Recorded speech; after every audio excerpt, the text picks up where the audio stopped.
ok bong bong ắt miên sầm nuôi tiếc kem xua sầm nuôi thèm ta là na cái chia tệ chuyên mà ở tệ chuyên miên mà bảo phết tệ chuyên miên mà phết bong bong bạn ở con cha lực cừu bạn ở con địch nít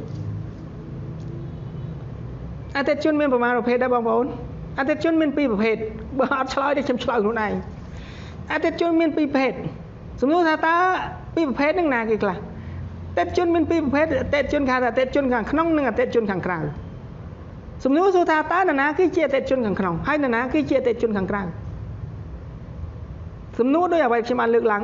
đào mà chừng bà sân bà dương vô lòng pi rừng vạ vô pi chấm nói môi này gặp pro cam vô pi đầm na môi này gặp pro cam ai dạ bọt nọt cầm nứt từng vơ này gặp pro cam mà bong bóng miền pi bà sai chừng muốn rứa có pro cam căn tại lọ chừng muốn nè sầm núi bọc xem muối cứ mấy chơi xua thế cứ xua sẽ tập bẹt lan nữa chấm nói sầm khăn này bẹt pon này một thiên là bọt thật à tết chun bay chạy chinh chụp pì cái thà tết chun càng khăn nữa tết chun càng cào họ bồ kế bằng ôn hà tết chun cổ đào ok à tết chun cổ đào nó có trời đấy bàn tay thì thật nó khăn à tết chun muối cái thà tết chun khăn hay là người cào à tết chun này cổ đào là bằng dây nó cứ thật khăn à tết chun càng cào được này à chơi con càng cào mình này thà à tết chun tiền lai ná để mà bắt đầu sẽ vào cam rừng và là tập hợp bây giờ đôi cả đó đâu phải giờ khi tụi mình ấy chẳng từ nè, bạn thấy thì vô mình đây nó không biết khi nào lát ở vô chiên nó ở chơi chiên nó tích,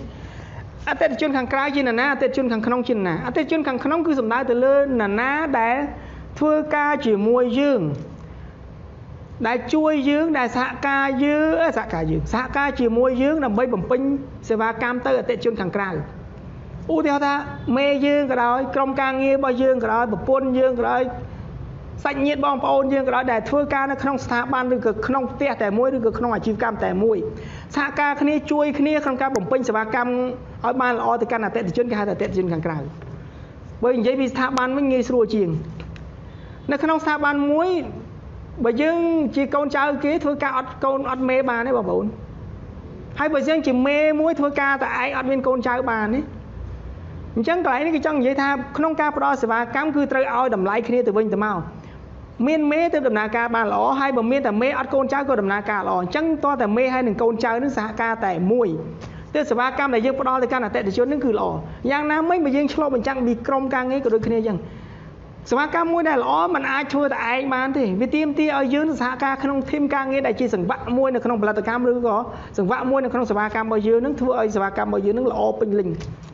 อุทธรณ์ไปdươngจังไอ้พี่ยูยังเป็นจัดจิบุสบากรรมบ่ยืงจังไอพี่ยูนั่งเป็นจัดจิบุสนามเหมือนเยี่ยมบ่ยืงเมย์คล้วนไอนั่งนะตระเจอย่างเยี่ยมบานชราของพ่อตะการโกนเจอให้โกนเจอให้เมย์คล้วนไอนั่งก็เจ็บปรับตะโกนเจอเป็นธนาบ่ยืงตระเจอย่างเยี่ยมตะการพี่ยูบานชราของพ่อรู้สบากรรมกายอย่างเยี่ยมหยิบในมวยในการผมเป็นสบากรรมบานหล่อให้บ่ยืงปรับโกนเจอใบนั่งให้คล้วนไอได้เยี่ยมดักโกนเจอให้โกนเจอเยี่ยมดักพี่ยูเจแต่บอกคำโกนเจอเยี่ยมตาโกนเจอบอกคำเจ็ดหรือก็เยี่ยมใจบิดจัดบานนี่แบบอ้ายchẳng có lại như trong dây tha bởi dương trong pro sạ cam từ căn là tệ chuyên kháng cào bán đó nè trong dây tha không thêm bao dương thêm cái đó không mê hay là câu trai cái đó cứ tơ rùm sạ ca khné ở gì thlong tại mua được mấy bông pin sạ cam từ căn là tệ chuyên kháng cào ní à từ này tệ chuyên kháng khong tệ chuyên kháng khong cứ trên là nam nè để thưa ca chỉ mua dương chui control dương chui dương là mấy bông pin sạ cam từ căn là tệ chuyên kháng cào ní à này vô mình đây bảo vì tệ chuyên kháng cào trên là nào tết chuyên kháng càoด้วยอะไรอย่างนี้มันยังเtết chuyên kháng càoคือจีนน่ะนะมันเนี่ยได้มาติ้งผลิตภัณฑ์ไปยืงสภากรรมไปยืงน่ะใบดอกโดพออยากในตัวเป็นจะมาแกให้แต่เtết chuyên kháng càoนั่นจังนิยมมันในฉบับได้บ่ภาษาบองปอนฉบับได้คือบองปอนไอซุยสำนุกเข้มนำบ่สลายบันไทยบองปอนดังทาสภากรรมละอสภากรรมอ่อนสภากรรมละอนะใบกับรัฐหนึ่งสภากรรมอ่อนสภากรรมละอสภากรรมละอนะนั้นcái do ai từ quá bong bóng đăng ấy bong bóng anh đăng chui comment tình mà sẽ ba cam này lỏ cái mưa mấy đăng thà lỏ sẽ ba cam là on cái mưa mấy đăng thà on sẽ ba cam này lỏ khăng na nắng cái mưa mạch sẽ ba cam on cái mưa mấy đăng thà sẽ ba cam nắng on sẽ ba cam nắng lỏ cái mưa mấy đăng thà sẽ ba cam lỏ hay sẽ ba cam nắng lỏ xóm không tại dương thấy lỏ mình tên sẽ ba cam cái này wow sẽ ba cam anh mình cao xóm mà cái do ấy từ mưa cái do ấy từ bùa sẽ ba cam cái lỏ ta bên ấy sẽ ba cam từ tua cho ban tôi cho bán nó xem là ồ anh ta cái giờ ấy từ qua tầm bay đăng à tầng on cái giờ ấy từ qua đăng thà giờ ba cam tầng on nó là o ăn rồi còn o khăng na ការមើលសេវាកម្មដែលល្អអន់ឬក៏ល្អខ្លាំងណាស់ហ្នឹងគឺគេវាស់ស្ទង់ទៅលើមានកត្តានៃការវាស់ស្ទង់របស់គេមើលការចំណាយហើយនឹងការរំពឹងទុកមានន័យថាការផ្ដល់ហើយនឹងការរំពឹងទុកការវាស់ទៅលើវាស់ស្ទង់ថាតើកម្រិតនៃសេវាកម្មដែលបានទទួលឬក៏យើងផ្ដល់ទៅគេអន់ល្អឬក៏ល្អណាស់ហ្នឹងគឺមើលទៅលើចំណុចការវាស់ស្ទង់ពីរយ៉ាងទី1គឺគេវាស់ស្ទង់ទៅលើការផ្ដល់ឲ្យទី2គឺគេវាស់ស្ទង់ទៅលើការរំពឹងទុកឧទាហរណ៍ថាអតិថិជនគាត់រំពឹងទុកប៉ុណ្ណេះហើយអ្នកដែលផ្ដល់ឲ្យសេវាកម្មហ្នឹងគឺប៉ុណ្ណេះទៀបជាងការរំពឹងទុកអញ្ចឹងគេហៅសេវាកម្មអីបងប្អូនគេហៅថាសេវាកម្មអន់មែនទេការរំពឹងទុកដូចគ្នាដដែលហ្នឹងហើយអ្នកផ្ដល់សេវាកម្មគឺស្មើប៉ុណ្ណេះអានេះគេហៅអីគេមានសេវាកម្មហ្នឹងល្អឬក៏ទទួលយកបានបងលុយប៉ុណ្ណឹងទទួលបានសេវាកម្មប៉ុណ្ណឹងវាសមមកគេណាអានេះគេហៅថាសេវាកម្មល្អការរំពឹងទុកប៉ុណ្ណឹងដូចគ្នាប៉ុន្តែការផ្ដល់ឲ្យគាត់ប៉ុណ្ណេះអានេះគេហៅអីគេបងប្អូនសេវាកម្មល្អអត់ខ្ចោះមែនទេយ៉ាងណាមិញខ្ញុំឧទាហរណ៍ទៅលើភីហ្សាចុះបងប្អូនបងលុយមក$20ទៅលើភីហ្សាមួយឧទាហរណ៍បង$20ប៉ុន្តែបងប្អូនបានមកវិញភីហ្សាទូចមួយពេលហ្នឹងបងប្អូនគិតថាម៉េចងាប់ឯងក៏បងលុយថ្លៃយ៉ាងងាប់ហើយតម្លៃភីហ្សាវាទូចមួយវាអត់សមនឹងតម្លៃប៉ុណ្ណឹងសោះវាកោអញ្ចឹងបងប្អូនគិតថាអូអានេះសេវាកម្មហ្នឹងអន់ណាអានេះគេវាស់ស្ទង់បែបហ្នឹងប៉ុន្តែបើបងលុយ$20ដូចគ្នា$20ដូចគ្នាប៉ុន្តែបងទទួលបានភីហ្សាមួយរសជាតិឆ្ងាញ់តម្លៃគេសមរម្យសោភ័ណភាពរបស់គេសេវាកម្មរបស់គេកន្លែងអង្គុយរបស់គេតំណងសមរម្យតម្លៃ$20ប៉ុណ្ណឹងសមរម្យមួយទៀតបង$20ដូចគ្នាបានភីហ្សាប៉ិនតម្រង់អាដើមដូចគ្នាធំប៉ុណ្ណឹងដូចគ្នាឆ្ងាញ់ដូចគ្នាមានសោភ័ណភាពដូចគ្នាអង្គុយមិនសិនជាដូចគ្នាប៉ុន្តែគេថែមអាភីហ្សាទូចណាមួយអំបងមួយទៀតពីលើឬក៏ថែមកូកាណាឬក៏ភេសជ្ជៈណាមួយឲ្យថែមពីលើមួយទៀតចំទិញភីហ្សា$20គេថែមអាភីហ្សាអាតូចមួយទៀតអញ្ចឹងចំណេញមិនមែនតម្លៃ$20ទេវាតម្លៃដែលគេផ្ដល់ឲ្យនេះចូល$30នេះឬក៏ថែមអីមួយទៀតការវាស់ស្ទង់បែបហ្នឹងគេហៅថាសេវាកម្មកម្រិតនៃការវាស់ស្ទង់បែបហ្នឹងការវាស់ស្ទង់កម្រិតសេវាកម្មអន់ល្អឬក៏ខ្ពស់ហ្នឹងគឺការវាស់បែបហ្នឹងខ្ញុំសូមមើលសំណួរតិចលោកគ្រូខ្ញុំសូមសួរមួយសំណួរគេមកចរចាតម្លៃទិញទំនិញយើងអធិប្បាយឡើងអស់តែចុងក្រោយគេមិនយកឬសហការសោះតើយើងគួរធ្វើដូចម្តេចបងប្អូននៅពេលដែលគេសួរចរចាអំពីតម្លៃជួនកាលអ្វីដែលគេចរចាហ្នឹងគឺគេអត់ទាន់យកពិតប្រាកដអ្វីដែលគេចរចាជាមួយបងប្អូនហ្នឹងគឺគេចរចាដើម្បីគាត់តែដឹងអំពីតម្លៃរបស់យើងតែប៉ុណ្ណោះអ្វីដែលគេចរចាហ្នឹងជួនកាលគេគាត់តែគេសើព័ត៌មានអំពីបងប្អូនហើយគេនឹងទៅសិក្សាពីដៃគូប្រជែងបើសិនបើបងប្អូនក៏ចរចាបែបហ្នឹងបងត្រូវចេះបិទសំណួរខ្ញុំសួរថាគាត់ចង់បានថាឥឡូវអាវមួយហ្នឹងបងលក់ឲ្យគេ$12ហើយគេតឲ្យបងតែ$10បានហើយអញ្ចឹងបងសួរថាបើសិនបើបងគិតថា$10ហ្នឹងបងលក់បានបងត្រូវបិទភ្លាមមានន័យថាបងឥឡូវ$10បងយកមួយយកពីរបងយកអាពណ៌សឬពណ៌ខ្មៅនៅពេលដែលបងសួរបែបហ្នឹងណានៅពេលគេត$10ហើយគេឲ្យ$10ហើយបងក៏លក់បាន$10ហើយគេថាយកអាពណ៌សពេលហ្នឹងគឺការបិទហ្នឹងគឺបិទបញ្ចប់ប៉ុន្តែបើបងគាត់ថាប្រាប់គេតម្លៃហើយគេអត់បងអត់បានសួរបិទដល់គេមានន័យថាគេទុកពេលពិចារណាគេទុកពេលជ្រែតម្លៃទៀតគេទុកពេលសិក្សាពីអ្នកដទៃទៀតអញ្ចឹងបើសិនបើការចរចាមួយពាក្យពាន់នឹងតម្លៃមានន័យថាបងដាក់តម្លៃទៅគេពេញចិត្តហើយគេទទួលយកបានបងក៏អាចចំណេញគេក៏អាចចំណេញចំណុចមួយដែលបងត្រូវធ្វើពាក់ព័ន្ធនឹងការលក់គឺបិទឲ្យជាប់បើបងអត់បិទទេគេថាតម្លៃនេះប៉ុណ្ណឹងសមរម្យអញតអាចចុះបានទេមិនបាច់តន់ទិញឥឡូវដើរមកជុំសិនមើលទៅសើបមើលក៏លោកមានអាមួយទៀតអាហាងមួយទៀតវាធូរថ្លៃជាងយើងប៉ុន្តែបើបងចេះបិទមានថាឥឡូវបង$10បងយកមួយឬយកពីរបងយកពណ៌ខ្មៅឬយកពណ៌សបងយកឲ្យដឹកខ្ញុំដឹកជញ្ជូនជូនបងឬក៏បងដឹកជញ្ជូនខ្លួនឯងនៅពេលថាអូខេខ្ញុំយកពណ៌ខ្មៅខ្ញុំដឹកជញ្ជូនខ្លួនឯងចាំបងខ្ចប់គាត់ហុចលុយយើងហុចអីវ៉ាន់បិទចរចាបានសម្រេចអានេះតិចនិចនៃការលក់ហើយតិចនៃការបិទអូខេអញ្ចឹងខ្ញុំបញ្យល់អំពីអត្ថន័យនៃកម្រិតនៃសេវាកម្មល្អអន់ល្អហើយនឹងល្អបំផុតហ្នឹងគឺតាមអ្វីដែលខ្ញុំបានបញ្យល់មិញហ្នឹងហើយបើបងប្អូនមានសំណួរបងប្អូនអាចសួរបានទៀតអូខេវាមានច្រើនអីជានឹងទៀតហើយអញ្ចឹងគឺចូលដល់ចំណុចសំខាន់នៃពាក់ព័ន្ធនឹងការផ្ដល់សេវាកម្មសំណួរសួរថាស្អីគឺជាសេវាកម្មស្អីគឺជាការផ្ដល់សេវាកម្មកុំឲ្យនិយាយពីសេវាកម្មការផ្ដល់សេវាកម្មនេះអត់យល់ថាតើស្អីគឺជាការផ្ដល់សេវាកម្មបងប្អូនអាចមានសំណួរឬក៏បងប្អូនឆ្ងល់អាចសួរបានបាទអរគុណលោកគ្រូសម្រាប់ចម្លើយមួយនេះ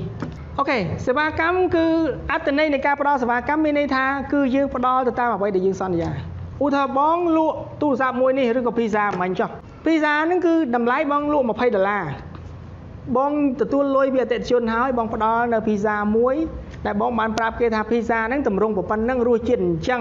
វិចខ្ចប់អញ្ចឹងតម្លៃហ្នឹង$20មានន័យគេផ្ដល់លុយបងផ្ដល់ទទួលលុយគេប៉ុណ្ណឹងបងផ្ដល់នៅអ្វីដែលបងបានសន្យាមានន័យថាជាការផ្ដល់សេវាកម្មហើយបើវាអ្វីដែលអស្ចារ្យជាងនឹងទៀតពាក់ព័ន្ធសេវាកម្មកាន់តែល្អជាងនឹងទៀតដូចអ្វីដែលខ្ញុំនិយាយអញ្ចឹងគេបងលុយប៉ុណ្នេះតែយើងអាចមានសមត្ថភាពឬក៏មានវិធីនៃការផ្ដល់ឲ្យច្រើនលើសពីអ្វីដែលគេទទួលបានប៉ុណ្នេះទៀតមានន័យថាវ៉ា good លើកដៃ2ដៃ3ហើយសេវាកម្មរបស់បងល្អមែនទែនផលិតផលរបស់គេលុយមែនទែនហើយបើគេលើកថាលុយមែនទែនល្អមែនទែនសួរថាអតិថិជនដែលគេលក់ដូចយើងឬអន់ជាងយើងប្រហែលយើងគេទៅប្រគូប្រជែងមកយើងឬក៏គេមកយើងហើយមកទៀត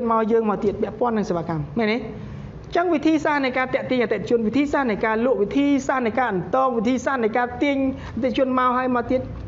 តពាក់ព័ន្ធនឹងសេវាកម្មនឹងឯងបើសេវាកម្មយើងល្អសេវាកម្មដែលធ្វើឲ្យគេនឹងទទួលបានលើសពីអ្វីដែលជាការរំពឹងទុករបស់គេណាមានន័យថាយើងជោគជ័យក្នុងការលក់យើងជោគជ័យក្នុងការរកចំណូលយើងជោគជ័យក្នុងការតាក់ទាញអតិថិជនឲ្យមកកាន់តែច្រើនយើងត្រូវចាំថាដោយអ្វីដែលខ្ញុំឲ្យនិយមន័យពីដើមទីអញ្ចឹងអតិថិជនគឺស្មើនឹងចំណូលអតិថិជនស្មើនឹងលុយអតិថិជនស្មើនឹងទ្រព្យសម្បត្តិរបស់ក្រុមហ៊ុនអតិថិជនគឺជាបេះដូងរបស់ក្រុមហ៊ុន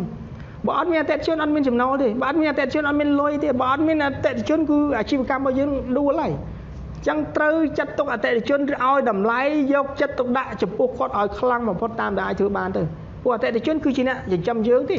េណាអតិថិជនយកលុយមកឲ្យយើងផ្គត់ផ្គង់ទៅបុគ្គលិករបស់យើងអតិថិជនឲ្យយើងយកលុយទៅផ្គត់ផ្គង់ក្រុមគ្រួសារយើ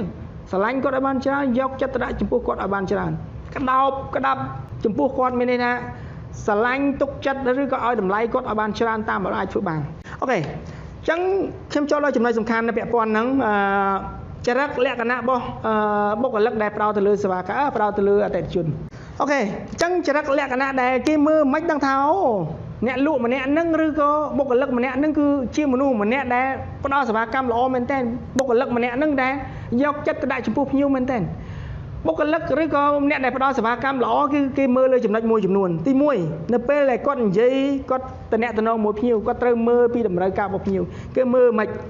នៅពេលដែលគាត់និយាយឬក៏តំណែងមួយភ្ញៀវគាត់ត្រូវតែមើលភ្នែកភ្ញៀវឯងហេតុអីត្រូវមើលភ្នែកភ្ញៀវទី1កាលណាយើងមើលភ្នែកភ្ញៀវយើងដឹងទី1យើងឲ្យតម្លៃភ្ញៀវទី2កាលណាយើងមើលភ្នែកភ្ញៀវយើងដឹងថាភ្ញៀវចង់បានអីទី2យើងកាលណាយើងមើលភ្នែកភ្ញៀវយើងដឹងថាភ្ញៀវនឹងភ័យខ្លាចអត់ភ្ញៀវនឹងមានលុយអត់ភ្ញៀវនឹងចង់ទិញអត់ភ្ញៀវនឹងពេញចិត្តអត់ភ្ញៀវនឹងមិនពេញចិត្តអត់ភ្ញៀវនឹងសោយសាញអត់ភ្ញៀវនឹងគាត់ត្រូវការផលិតផលពិតអត់អីចឹងទៅហ្នឹងអញ្ចឹងការមើលខ្សែភ្នែកគឺឆ្លុះបញ្ចាំងបានច្រើនទៅតាមអ្វីដែលយើងអាចមានសមត្ថភាពមើលណាទី2អរិយាប័ត្រនៃបុគ្គលិកដែលយកចិត្តទុកដាក់ចំពោះភ្ញៀវគឺគេមើលស្នាមញញឹមគាត់ពេញចិត្តអត់គាត់សប្បាយចិត្តអត់គាត់ញញឹមទៅកាន់ភ្ញៀវអត់គាត់និយាយទៅប្រកបដោយភាពរួសរាយរាក់ទាក់អត់គាត់មានអាកប្បកិរិយាការនិយាយស្ដីហ្នឹងវាសមសួនគួរសមអីរួសរាយរាក់ទាក់អត់ណាស្នាមញញឹមទី3នៅពេលដែលគេសួរអីគាត់ឆ្លើយបានលឿនគាត់ឆ្លើយបានគួរសមគាត់ឆ្លើយបានទៅតាមអ្វីដែលគេសួរហ្នឹងគេមើលបែបហ្នឹងឆ្លុះបញ្ចាំងអូម្នាក់ហ្នឹងគឺផ្ដល់សេវាកម្មល្អម្នាក់ហ្នឹងយកចិត្តទុកដាក់ចំពោះភ្ញៀវចំណុចបន្ទាប់នេះគឺបើសិនបើភ្ញៀវហ្នឹងទិញម្ដងហើយម្ដងទៀតគាត់ព្យាយាមចាំថាភ្ញៀវហ្នឹងគាត់ឈ្មោះអីឧទាហរណ៍បងភាគាត់តែងតែមកទិញហ្នឹងគាត់តែងតែចូលចិត្តឧទាហរណ៍អាវគាត់ចូលចិត្តអាវពណ៌ខៀវអញ្ចឹងទៅឬក៏បើចូលក្នុងហាងណាមួយគាត់តែងតែចូលចិត្តមកគ្នា2នាក់3នាក់ហើយអង្គុយនៅជ្រុងណាមួយអញ្ចឹងទៅគាត់តែងតែចូលចិត្តអីមិនចូលចិត្តអីយើងជាអ្នកលក់ឬក៏អ្នកផ្ដល់សេវាកម្មយើងត្រូវដឹងឲ្យច្បាស់ឬក៏ដឹងឲ្យជាក់ថាតើចំណង់ចំណូលចិត្តរបស់ភ្ញៀវម្នាក់ហ្នឹងគាត់ត្រូវការអីគាត់ពេញចិត្តអីឲ្យបានច្បាស់ចំណុចមួយទៀតមនុស្សដែលយកចិត្តដាក់ចំពោះភ្ញៀវឬក៏ផ្ដោតទៅលើការផ្ដល់សេវាកម្មបានល្អគឺគាត់តែងតែស្លៀកពាក់ឲ្យបានសមរម្យឲ្យបានសមសួនទៅតាមជំនាញតាមវិជ្ជាជីវៈទៅតាមអ្វីដែលជាការងារទូនាទីរបស់គាត់ឧទាហរណ៍បើគាត់ជាអ្នកផ្ដល់សេវាកម្មហូបអាហារគាត់ស្លៀកពាក់មកគាត់នៅកន្លែងមូអ្នកនេះគឺអ្នកផ្ដល់សេវាកម្មហូបអាហារមើលទៅគេស្លៀកពាក់ស្អាតសមរម្យមុខមាត់រុះរាយរាក់ទាក់ភាពរហ័សរហួនឈរដោយកាយវិការប្រុងប្រយ័ត្នអីជាដើមនេះគាត់ឲ្យមើលមកគឺឆ្លុះបញ្ចាំងអំពីគាត់ជានរណាហើយផ្ដល់សេវាកម្មដោយយកចិត្តទុកដាក់មែនឬអត់ឬគាត់ថាទុកមុខទុយមួយសួរម៉ាត់ឆ្លើយម៉ាត់សួរមិនចង់ឆ្លើយឈរធ្វើបើយឈរលើកដៃហៅអីធ្វើមិនដឹងឬក៏អត់ដឹង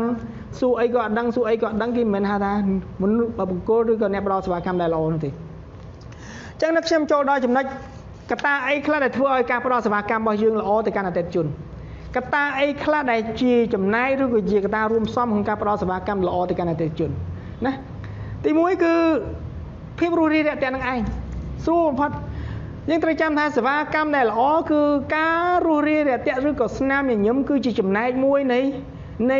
ការផ្ដល់សេវាកម្មស្នាមញញឹមគឺផ្ដល់នូវភាពរស់រាយរាក់ទាក់ស្នាមញញឹមគឺផ្ដល់នូវភាពកក់ក្ដៅស្នាមញញឹមគឺសំដែងនៅការយកចិត្តទុកដាក់ស្នាមញញឹមសំដែងនៅមិត្តភាពស្នាមញញឹមបង្ហាញអំពីការចូលចិត្តការយកចិត្តទុកដាក់ស្នាមញញឹមសំដែងអំពីការសប្បាយចិត្តក្នុងការបំពេញកាតព្វកិច្ចភារកិច្ចរបស់គាត់ទៅកាន់ភ្ញៀវឬក៏អ្នកដែលទទួលយកសេវាកម្មហ្នឹងអញ្ចឹងបើយើងជាអ្នកផ្ដល់សេវាកម្មទឹកមុខរស់រាយរាក់ទាក់អាកប្បកិរិយាការនិយាយស្ដីនេះគឺជាចំណុចសំខាន់បំផុតដំបូងបំផុតក្នុងការលក់ឬក៏ផ្ដល់សេវាកម្មនឹងឯងមានទេបងប្អូនបើអត់មានទេសូមបញ្ចប់ការ live សម្រាប់យប់នេះហើយយើងនឹងជួបគ្នានៅថ្ងៃបន្តទៀតបាទអញ្ចឹងសូមជម្រាបលាសូមអរគុណ